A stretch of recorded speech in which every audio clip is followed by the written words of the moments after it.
A Less Than Royal Narcissist, Part 33.1, Engagement Interview Analysis.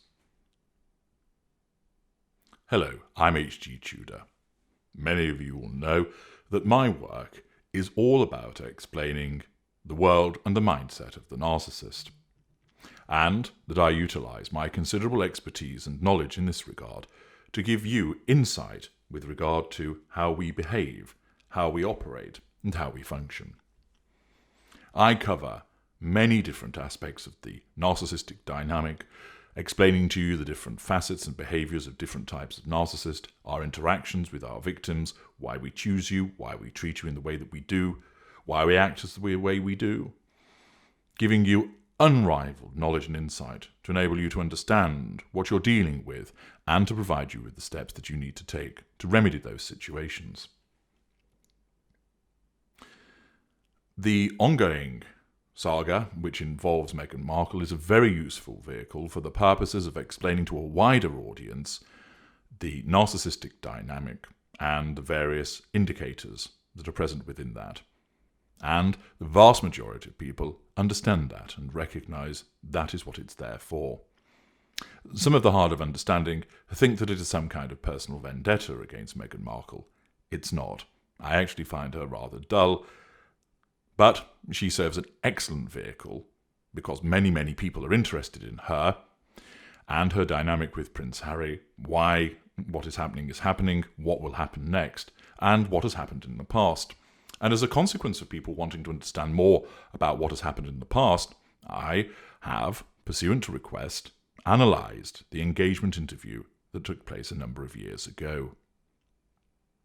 This is instructive and is very useful for enabling people to understand more about a narcissist in action at a particular stage of the dynamic. This was back when seduction was in place. We are now in the position of sustained devaluation, and there is a considerable way to go yet, but those parts will be addressed as and when they arise. But for now, this video is going to focus upon dissecting the video, which many of you will have seen, and of course the point of the teaser trailer that was launched yesterday was to encourage you to go back and have a look at the interview to freshen it up in your mind. I know some of you may have been there with a chuck bucket next to you as you tried to stomach watching it, but well done on getting through it, because it is all part of the educational purpose of understanding more about narcissism. The interview is roughly 22 minutes in length and starts with Meghan Markle and Prince Harry sat on a sofa. I'm going to take you through what's going on. The interviewer commences with Your Royal Highness, Meghan Markle, and just 4 seconds into the interview, you are able to see Meghan Markle's smile start to drop as a consequence of the difference in status being highlighted by this introduction. Meghan Markle is an unaware narcissist. I appreciate those of you who don't agree with that, but she is, and I've explained elsewhere why that is. You need to grasp that concept for the purpose of continuing to understand the analysis that I provide to you. The distinction in status, which of course is entirely accurate, is a threat to the control of the narcissist. It doesn't matter that he is Your Royal Highness and she is not. That is irrelevant in the mind of the narcissist. In her world, she reigns supreme, although she doesn't know that.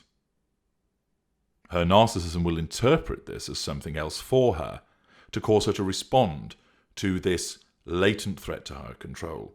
She does not sit there and think, this person is threatening my control by calling him Your Royal Highness and just calling me Meghan Markle. I now need to do something to nullify that threat to her control. She is unaware, so her mind doesn't operate that way. Instead, what happens is her narcissism will tell her something. A thought will manifest, a feeling will arise, causing her to act upon it to nullify the threat to control. And in this instance, the fact that her smile starts to drop as a consequence of the difference in status being mentioned, exhibits the threat to her control. However, the narcissism's facade management, because she is a mid-range narcissist, has to control the irritation caused by the remark. The smile returns because it is necessary for the narcissism to control her response, not by her turning and snapping at the interviewer, "Hey, bitch, why aren't you calling me by some kind of title?" Because, of course, that would damage the facade. Instead, it causes her to attempt to maintain the smile, and then the smile returns, and thanks is given to the interviewer. But note, the eyes are not smiling. And what we see here is a benign manipulation of issuing thanks, a supposed pleasantry, supposed politeness. But remember, coming from a narcissist, it is a manipulation because there's no emotional empathy and there is the need to assert control. I have a very good friend. He's an upper lesser type A narcissist. He doesn't know what he is.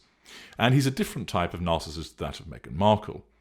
And I quite enjoy taking the mickey out of him because he is the proverbial dog with 6 dicks. He will shag a barber's floor. And when I take the piss out of him, he has enough about him to recognise that I'm joking with him, so he laughs along because other people are laughing at what I'm saying to him.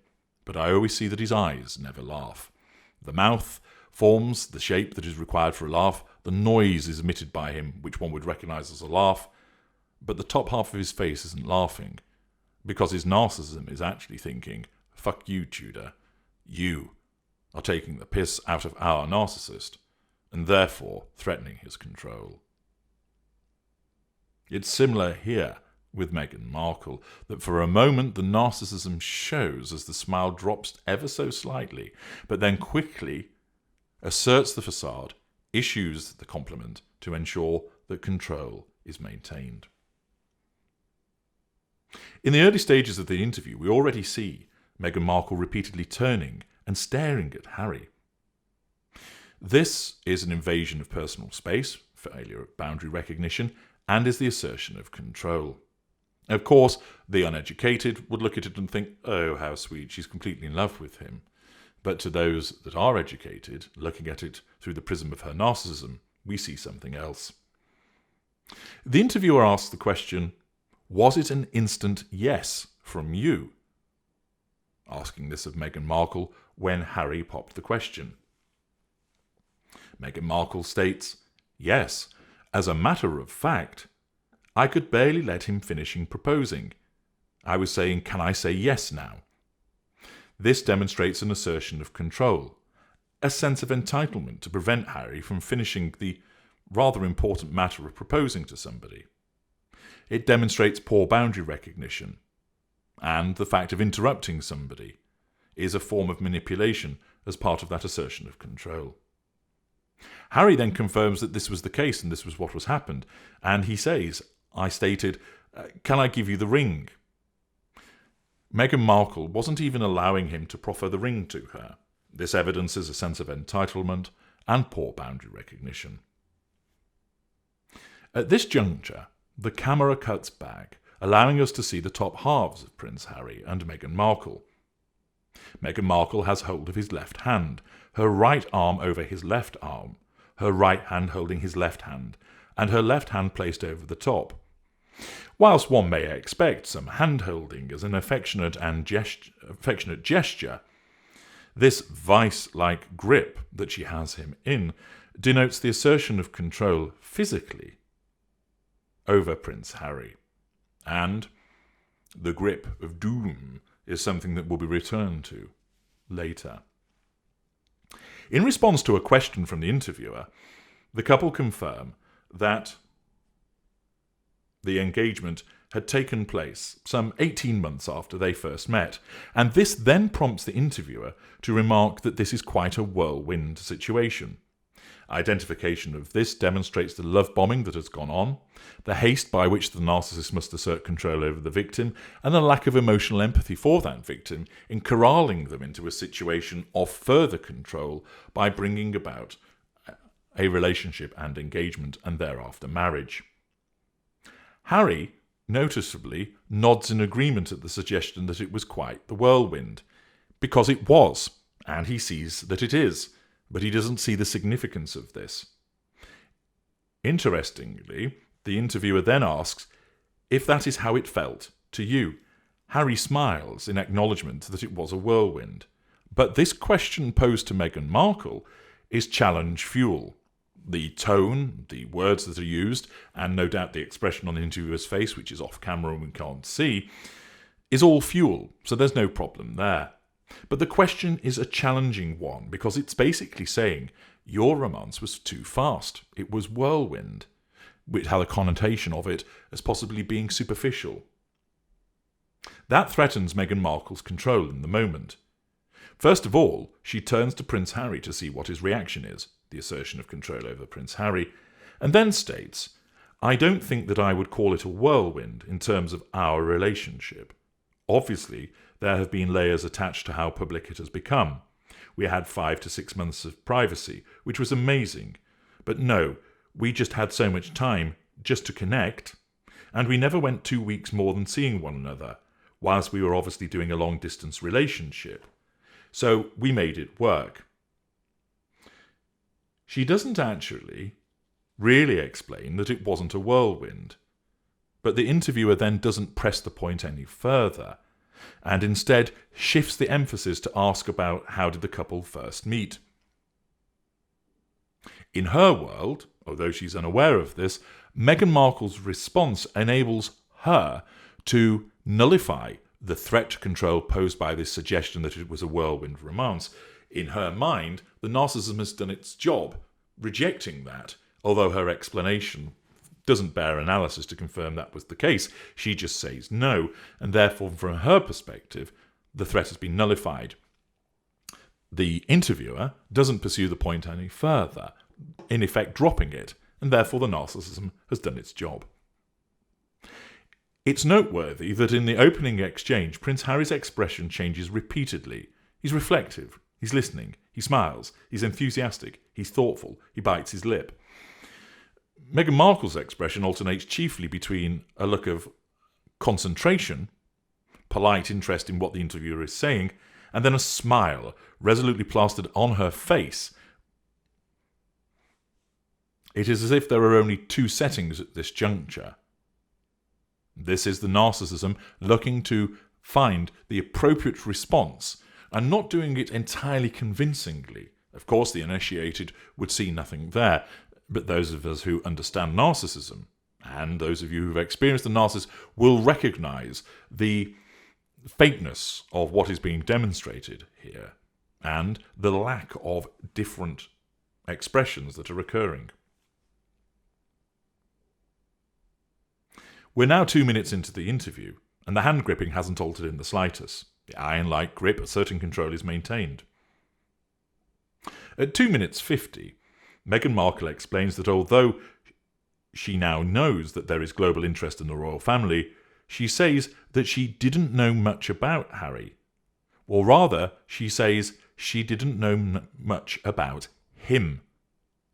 She doesn't call him Harry, and that is objectification. She refers to him as him, giving away, although she won't realise this, the objectified way in which she regards him. Furthermore, it lacks plausibility that she wouldn't know about him. First of all, she's working in Canada, which is a Commonwealth country. She's from the United States, where many people do know about the royal family and have a considerable interest. Not everybody, but many do. And of course, she idolised Diana. A childhood friend referred to her as having an obsession with Diana, that she wanted to be Diana 2.0. And therefore, it's inconceivable that she didn't know more about Prince Harry. Also, her friends warned her about involvement in terms of what the press might do to her. So again, she had some knowledge of what she was getting into and knowledge about the world of Prince Harry. And this statement demonstrates contradiction, the compartmentalization of the narcissist, that what has gone on in the past, the narcissism conveniently omits because it's not relevant in that moment for the assertion of control. And so the comment about, I didn't really know much about him, demonstrates that Harry is viewed as an object. He doesn't even merit being called by his name. Indeed, we have seen elsewhere in one of my earlier parts of this series, where they were in Africa, she referred to him by the name H, not even using his proper name. And if you listen to my video Pet, that tells you more about why narcissists use pet names. Accordingly, this early interaction has already established a number of indicators and forms of manipulation that we see as a consequence of the narcissistic dynamic. This ends 33.1. Join me for more analysis in the second section of the engagement interview analysis.